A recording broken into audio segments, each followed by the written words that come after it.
Ito yung Syma M4 natin guys na version 2. So pakita ko sa inyo yung mga kasama niya. Ito yung charger niya. Ito yung 7.4 volts battery. Ito yung 3A scope. Safety shades. Tapos may kasama na rin yung plastic hot top. Ito yung pre-soft gel niya. Then ito yung pinaka-mag niya. So ayan. So plastic po yan. Bali may kasama na rin siyang rear sight. So pag nilagay natin yung maganda siya tignan kapag meron na siyang AUTech scope. Maganda pa sa kanya, naka metal outer barrel na yan, naka metal inner barrel na rin. Tsaka yung gears niya sa loob is metal na rin, pati yung ladder. So bali ganito na yung itsura niya. So yan, nakakabit na yung AUTech scope, tsaka yung mag niya. Then etong pinakadulo niya. So maganda na ito guys.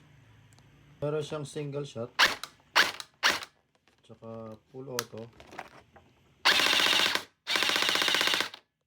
So bali yung bal nito is binababad ng 3 oras itong kasama na soft gel niya. So kapag hard gel, mga 5 to 6 hours naman yung binababad.